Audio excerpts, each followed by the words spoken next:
everybody needed a catharsis on that show. We were together for 9 years, and that's why we blew. For nearly a decade, Little House on the Prairie was more than just a TV show. It was a piece of America's heart. Families gathered around their televisions every week to follow the lives of the Ingalls family in the humble town of Walnut Grove. It felt timeless, safe, and filled with the kind of moral clarity that today's world often seems to lack. But when the show ended, it didn't go quietly. It didn't fade out with a wave or a warm goodbye. It exploded, literally, in a shocking final twist. Michael Landon, the man who had poured his soul into every frame of the series, made a decision that left fans stunned. Instead of wrapping things up with a heartfelt farewell, he chose to blow up the entire town, not just on screen, but in real life too. The church, the homes, the stores, gone in a cloud of smoke. And just like that, Walnut Grove was erased from the map. Why? That question has haunted fans for decades. What could push someone to destroy the very world they spent years building? Was it anger, exhaustion, or something deeper? Something only Landon himself could explain. But before we can understand his final act, we need to look at the man behind it and the darkness he carried long before he stepped into Walnut Grove. Before he was America's favorite TV dad, Michael Landon was just a boy named Eugene Morris Orowitz, a quiet kid growing up in a home filled with chaos. His mother battled severe emotional issues, and Michael witnessed her attempt to end her life multiple times. Those childhood wounds never left him. They shaped the way he saw the world and later, the way he told stories. Behind his charm was a man driven by pain, perfection, and a desperate need for control. When he found acting, it wasn't just a job, it was survival. After an injury ended his athletic dreams, Landon reinvented himself in Hollywood, eventually landing a role on Bonanza. But he wasn't satisfied with just acting. He wanted to write, to direct, to shape stories from the inside out. That ambition would later become the beating heart of Little House on the Prairie, where he took on the rare triple role of lead actor, writer, and producer, something few others dared attempt. But that same need for control came at a cost. Landon was known for being intense on set, demanding perfection from his cast and crew.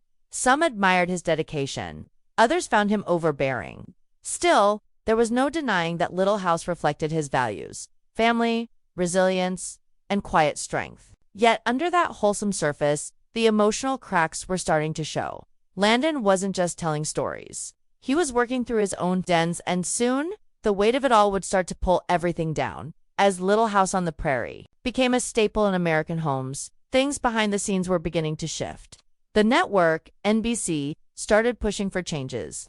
Audiences in the early 80s were drifting toward flashier shows with fast-paced drama and edgy storylines. Executives wanted Little House to adapt to become louder, bolder, more modern. But Michael Landon wasn't interested in chasing trends. He believed in the show's original message and refused to compromise it just for ratings. That resistance caused friction. Cast members began to notice a change to Karen Grassel, who played Caroline Ingalls. Later revealed she felt sidelined, her role shrinking as the spotlight tightened around Landon and Melissa Gilbert. There were also reports of pay disputes and creative disagreements.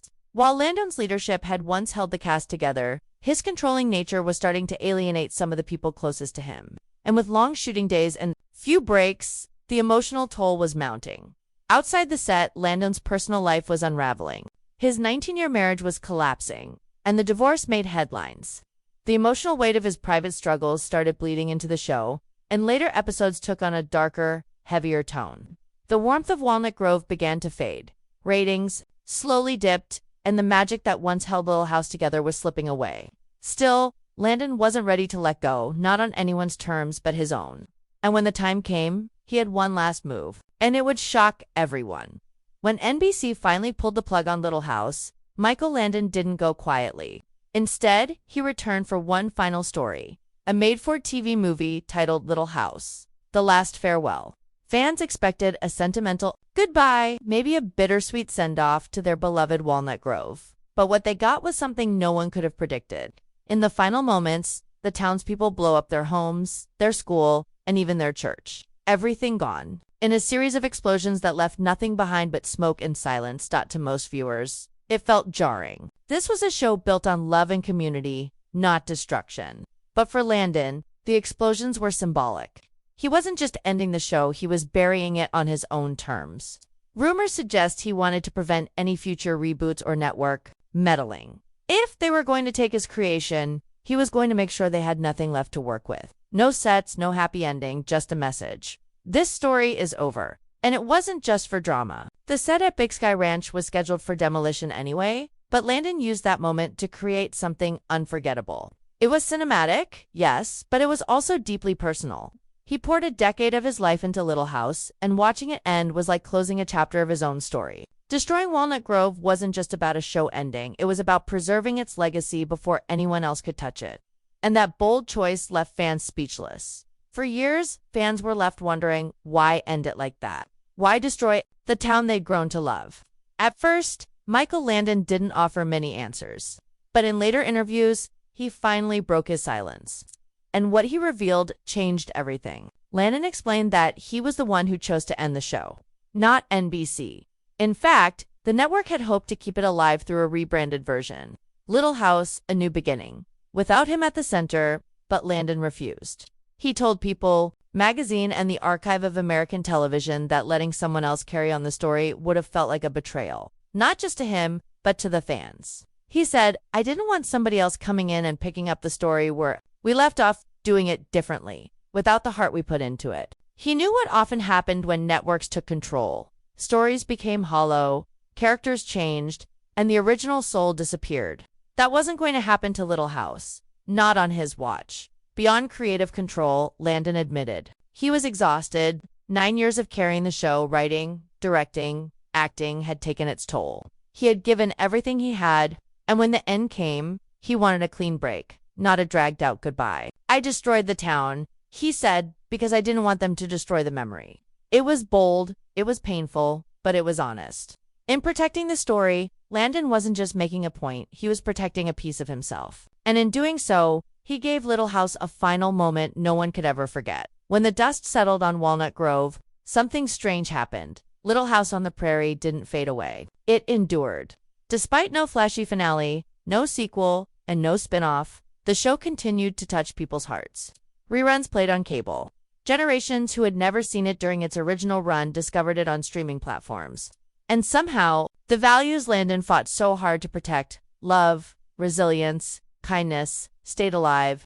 The show became more than entertainment. It became a reminder of what matters most. Michael Landon's decision to end it so dramatically proved to be the very thing that preserved it. In a world full of endless reboots, Little House remains untouched, unaltered, pure, and that's exactly what he wanted. His co-stars still speak of him with respect and admiration. Melissa Gilbert called him a real-life father figure. Dean Butler said Landon never got the full credit he deserved. But perhaps that's the way Landon would have preferred it. Remembered not for fame, but for heart. Today, Little House stands as one of the few shows that left on its own terms and stayed gone. No reimagining, no second chances. Just a legacy frozen in time. And maybe that's why it still hits so deeply. Because even now, decades later, it speaks to something real. Something unshakable. Do you think Landon made the right choice? Or do you wish the town had stayed standing? Either way, one thing's for sure. No one will ever forget how it ended.